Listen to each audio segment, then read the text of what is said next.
Bunda, sembuh dari GERD pakai apa? Jadi ini aku bakal share lagi ya, sembuh dari GERD pakai apa? Bisa sembuh nggak sih?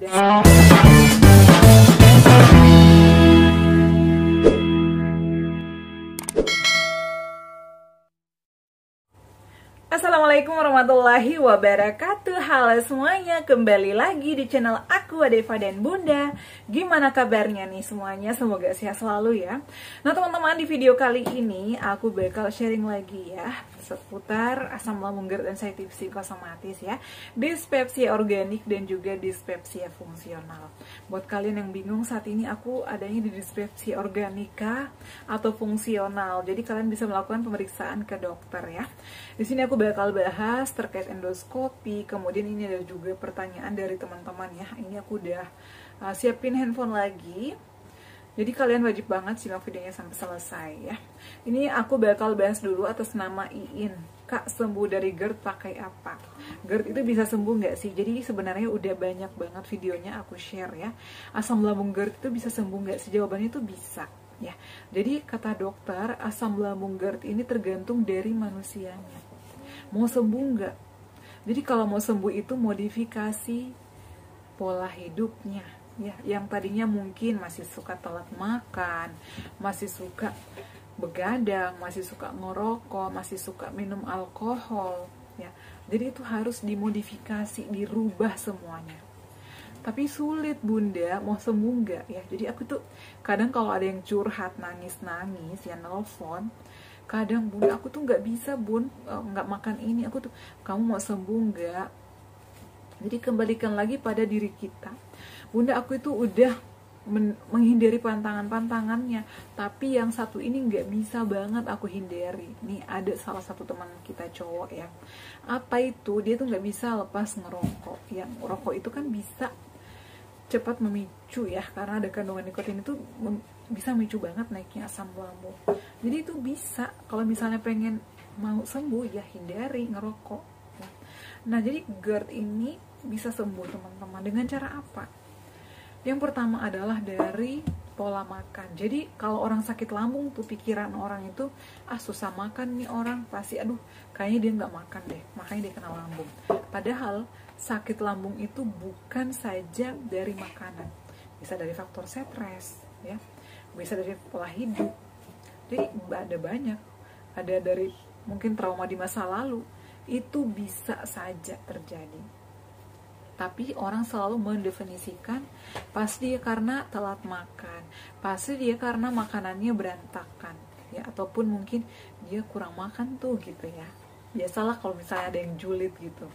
Nah jadi saran aku kalau kalian pengen sembuh, pertama pola makannya diperhatikan. Meskipun udah sembuh, pola makannya diperhatikan. Nah Bunda saat ini udah makan berapa kali sehari? 3 kali dong.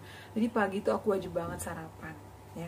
Kemudian di jam 10 kalau misalnya aku lagi lapar ya aku makan biskuit ya. Ini kalau udah proses pemulihan atau udah tahap penyembuhan ya. Kalau nggak ada biskuit ya makan oat atau kadang aku tuh bawa nasi goreng, kalau nggak kayak kentang aku goreng. Cemilan apa aja, ini versi udah sembuh ya. Jadi teman-teman, meskipun kita itu udah sembuh ya, ataupun mungkin udah jarang muncul sensasi, tetap kita harus perhatikan makan. Apalagi kalau misalnya kalian yang lagi berjuang ya, misalnya masih sering rutin konsultasi ke dokter, masih sering konsumsi obat-obatan. Jadi saran aku, atur jadwal dari bangun tidur sampai mau tidur malam lagi. Jadwal makannya 2 jam sekali atau 3 jam sekali, porsinya kecil aja, 1 centong atau mungkin 2-3 suap makan, tapi sering. Bunda aku tuh nggak bisa makan sedikit, makannya harus banyak. Kalau sedikit nanti bawaannya itu kayak lemas. Jadi teman-teman, memang asam lambung ini serba salah. Makan salah, nggak makan salah. Jadi memang porsi kita itu harus banget diatur.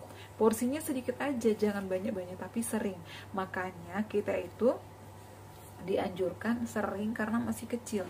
Kalau misalnya sekalinya banyak, itu lambung kita terlalu berat untuk mencerna makanan, jadi dia kaget, ekstra kerja keras lagi untuk cerna makanan-makanan itu. Jadi selalu disarankan makan sering, porsi kecil, dan dikunyah halus.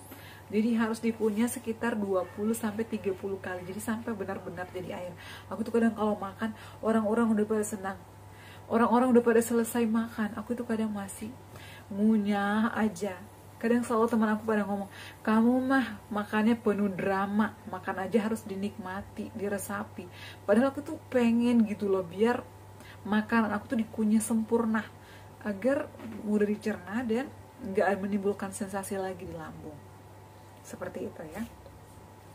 Kemudian selain itu juga menu-menunya hindari yang pedas-pedas, udah tau lah ya. Kalian juga pasti udah tahu apa saja nih yang harus dihindari kalau asam lambung kambuh, dan apa saja makanan yang boleh kita konsumsi.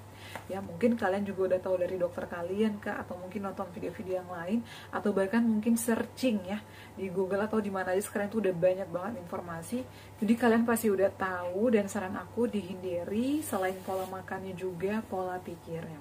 Bunda, aku tuh udah hindari pola makan aku itu udah betul, tapi tetap aja masih kambuh-kambuhan. Makanannya mungkin udah oke, ya, udah oke kayak aku nih kasusnya pada saat itu. Aku tuh nggak makan jorok dong. Aku makan nasi, ikan, sayur bening. Aku tuh paling senang ikan bening, ikan dan sayur bening. Tapi yang membuat aku sulit sembuh itu apa? Pikiran, stres. Jadi aku tuh kadang di motor itu, ya bawaan aku apa sih di motor, tapi pikiranku tuh udah nyampe kemana-mana. Karena apa? Pemikiran kerjaan kantor, ya. Selain itu juga mikirin anak, suamiku sakit, aku berjuang sendiri. Jadi itu yang membuat aku kurus juga pada saat itu. Selain itu juga asam lambung aku sering kambuh-kambuhan, ya karena pikiran. Jadi memang kata dokter, kamu itu sakitnya bukan karena makanan. Makanan mah apa aja bisa aku beli. Kadang aku bukannya sombongnya, tapi apa aja, namanya kan aku kerja, aku punya penghasilan sendiri. Kadang mau beli apa aja juga bisa, kalau selagi sewajarnya ya, kayak makanan gitu bisa aku beli. Cuman pikiran itu kayak nggak tenang. Jadi itu yang membuat aku kayak suka cemas sendiri, ya. Jadi itu yang menjadi bumerang pada diri aku, itu pikiran aku sendiri ya. Pada saat itu nggak bisa mengontrol pikiran aku. Kadang Masya Allah kok kayak gini banget. Kadang aku tuh sering bangun tengah malam, aku nangis sendiri. Dan ternyata itu membuat aku anxiety, membuat aku asam lambungnya sulit sembuh. Aku tuh kadang mikirin orang tua aku jauh, aku masih kayak gini, belum bisa ngebahagiain. Padahal kan sebenarnya itu nggak perlu diresapi ya. Kita lakukan hal yang terbaik aja, pasti Allah ngasih solusinya. Mulai dari situ aku ya introspeksi diri. Jadi intinya kata dokter kesembuhan itu ada 3. Yang pertama dari diri sendiri. Kalau kamu udah bisa menguasain emosi kamu, udah bisa ngatur pikiran kamu, pola pikir kamu udah bisa kelola nih, udah bisa menata pikiran kamu dengan baik, itu nanti bakalan berdamai dengan sendirinya, nanti bakalan perlahan sembuhnya. Kemudian nih, misalnya udah cuek nih sama diri sendiri, misalnya tadinya aku baperan, tadinya aku dikit-dikit gak enakan, dikit-dikit nangis, dikit-dikit minta maaf ke orang, tiba-tiba kok kambuh lagi, ada apa ya? Mungkin makanannya udah bersih, tapi ada masalah kita sama orang lain, ya. Jadi kenapa ya biasanya kita tuh suka gak enakan ke orang, atau mungkin ada masa lalu dengan si A si B. Jadi kalau bisa diselesaikan dulu agar tidak menjadi beban. Itu adalah masalah dengan orang lain. Kemudian yang ketiga adalah kita tuh tidak bersyukur, selalu melihat ke atas. Ini mungkin sama kayak aku ya jatuhnya. Karena kenapa? Aku tuh dulu jujur ya, aku tuh pulang kerja kemana-mana aku bawa motor sendiri kemana-mana, bonceng anak, bonceng suami. Dan di sisi lain aku tuh kadang suka nangis dalam hati aku. Enak ya kalau suaminya sehat, pulang kerja bisa dijemput, pulang kerja bisa jalan-jalan, makan, dibonceng sama suami, sama anak gitu. Jadi dari situ mungkin aku tuh suka menangis dalam hati aku. Ternyata itu bisa menjadi penyebab aku anxiety, asam lambung aku tuh kambuh-kambuhan terus. Jadi aku rubah semua itu, dan aku harus bersyukur. Kenapa? Yang penting aku sehat, Allah ngasih aku sehat. Jadi aku selalu berpikir Allah itu menguji aku karena aku mampu. Belum tentu kan orang lain semampu aku. Suaminya sakit, aku berjuang sendirian, anak kecil di Jakarta nggak punya rumah, ngontrak. Siang malam aku nyari rezeki buat apa ya. Jadi emang ya berat bebanku, tapi kalau misalnya kembali lagi aku pikirin, kalau misalnya aku pikirin terus, aku nangis terus, aku ngeluh terus, emang ada solusi? Nanti malah badan aku yang habis. Jadi mulai dari situ aku ya udahlah, bersyukur aja. Allah itu selalu adil. Jadi Allah memberikan ini karena aku mampu, karena aku sanggup. Jadi harus bersyukur, dan tidak selamanya itu menderita. Pasti akan indah pada waktunya. Mungkin gak hari ini, besok atau nanti. Dari situ aku mulai buka pikiran, ya melihat orang-orang ke bawah ya. Ternyata masih banyak yang lebih butuh dari aku, yang masih mendingan aku daripada mereka. Kadang oh iya, ada yang masih sulit ini, sulit itu. Sedangkan aku dikasih rezeki sama Allah. Aku dikasih kerjaan yang lumayan sama Allah, dikasih penghasilan dan sebagainya. Tapi aku nggak bersyukur, masih aja ngeluh. Jadi emang sih susah atau sulit kita terima semua itu, tapi pasti bisa dengan berlapang dada. Jadi semuanya itu harus ikhlas lillahi ta'ala. Itu yang membuat kita cepat sembuh. Kalau udah diri sendiri, sama orang lain, sama Tuhan kita, itu pasti bisa berangsur-angsur sembuh. Terapkan pola hidupnya, happy aja. Jadi sekarang itu ya, aku kalau lagi libur, aku tuh ajak anak, suami, ayo kita makan di luar, ayo kita olahraga yuk. Udah jalani aja, anggap aja suami aku udah sembuh. Karena dia juga sakit tapi bisa aktivitas, bisa bantu-bantu apa-apa, bisa. Jadi aku tuh menganggap suami aku udah sembuh, jadi aku harus bisa nih berjuang bersama untuk masa depan kita, gimana ke depannya, kayak gitu ya teman-teman. Jadi GERD itu bisa sembuh tergantung dari kitanya. Kalau pola makannya udah, pola pikirnya udah, ketiga ini, lakukan hal-hal yang positif, berbaur sama orang-orang yang positif. Kita harus bisa mengalihkan overthinking kita dengan melakukan hal-hal yang positif, dan juga melakukan olahraga, kemudian relaksasi, yoga. Itu bisa membuat kita pulih lebih cepat.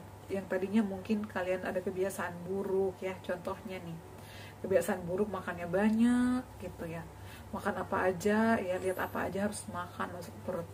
Jadi setelah kena lambung pasti mikir, oh ya tadinya kan aku jorok, makan ini aja, makan apa aja, tadinya kan aku sering kesiangan. Jadi setelah kita kena GERD, setelah asam lambung, pasti itu nanti kalau kita ada kemauan untuk memperbaikinya, pasti introspeksi diri. Aku nggak bisa lagi nih bangun siang, jadi jam 5 harus bangun misalnya, sholat, habis itu olahraga, aktivitas. Jadi tuh aku itu paling nggak bisa tidur pagi. Jadi pada saat setelah sholat subuh aku olahraga, meskipun aku lagi libur di rumah, aku ke pasar masak. Jadi aku itu tidurnya benar-benar habis zuhur, benar-benar namanya tidur siang, baru aku tidur siang. Kalau belum zuhur aku tuh nggak berani, meskipun lagi nggak sholat tetap aja aku nggak bisa tidur. Jadi memang tidur aku tuh setelah zuhur. Kemudian selain itu juga jangan begadang ya, nggak boleh begadang, karena kalau begadang juga itu bisa memicu. Jadi itu adalah bisa membuat kita sembuh. Jadi cara aku itu sembuhnya itu selain dibantu obat dokter, emang sih aku endoskopi karena aku penasaran apa yang terjadi. Tapi obat-obatan itu bisa terbantu kita sembuh dengan hal-hal yang positif dari kita, ada kemauan kita untuk sembuh. Dan saran aku juga, kalian konsumsi obat-obatan dari dokter ya, atau sesuai resep dokter. Seperti itu. Kalau mau minum herbal, madu zesmak ini adalah madu yang aku konsumsi pada saat itu. Jadi untuk Kak Iin yang sudah bertanya dari Instagram, dia katanya sering nonton video-video aku, semoga nonton video ini ya, dan semoga terjawab. Kemudian ini satu lagi aku bakal bahas di video ini. Assalamualaikum Bunda, beberapa hari ini saya kambuh lagi asam lambung, tiba-tiba rasa nyeri dada kiri kayak di bawah payudara, terus langsung sendewa terus menerus, keliengan, waduh pikiran panik, rasa takut, bingung deh pokoknya. Jadi kembali lagi introspeksi diri, kenapa kambuh? Karena mungkin telat makan, atau makan berlebihan, habis makan tidur, atau mungkin begadang, kecapean, itu juga bisa memicu ya. Caranya kalau misalnya udah kambuh, tenangkan pikiran, duduk ya. Jadi aku juga sih kalau misalnya lagi kambuh itu pasti panik, tapi intinya kita itu udah tahu ini sensasi, ini hanya sementara, ntar juga baik, ntar juga sembuh. Jadi udah duduk aja tenang, tarik nafas dalam-dalam, tahan, hembuskan melalui mulut secara perlahan-lahan. Kalau masih sering sendawa, ambil air hangat, minumnya bisa dikasih madu atau jahe, tapi konsumsinya setelah makan nasi ya. Kemudian selain itu juga lakukan yoga kualitas tidur atau relaksasi agar pikirannya nggak kemana-mana. Makannya jangan telat, pagi-pagi olahraga treadmill ya, agar aura-aura positif kita itu bisa muncul. Jadi itu nggak malas, agar kita fresh, agar peredaran darah kita juga lancar. Seperti itu ya. Kemudian jika masih sering kelayangan, itu dari pikiran, kurang istirahat, kurang tidur, kemudian hindari makanan-makanan pantangannya seperti sayur-sayuran putih, kol sawi, kemudian toge itu dihindari dulu, buah-buahan juga yang memicu gas kayak tomat, nanas, duren, nangka, jeruk itu kalau bisa dihindari dulu ya. Pokoknya pemicunya itu dihindari dulu. Kalau misalnya belum baikan, konsumsi obat ya. Aku sarankan sukralfat impepsa ataupun mungkin madu zetsmak, itu juga bagus. Kalau minum kunyit boleh ya, kunyitnya bisa direbus, digeprek, direbus, kasih jahe, bisa kunyit jahe, kemudian kasih gula aren atau kasih madu. Konsumsinya setelah makan ya, seperti itu, atau setelah konsumsi tepung gero. Semoga Kak Rosmawar, ini pertanyaan Rosmawar ya, nonton video ini juga, dan semoga cepat pulih, cepat sembuh ya kambuhnya, karena minggu ini banyak banget yang kambuh asam lambungnya. Semoga kalian lekas sembuh ya. Oke teman-teman ya, cukup sekian share aku kali ini, semoga bermanfaat. Terima kasih yang selalu setia menonton video-video aku. Jangan lupa bantu aku subscribe, like, komen, dan share. Assalamualaikum warahmatullahi wabarakatuh. Sampai ketemu lagi di video-video aku selanjutnya. Bye.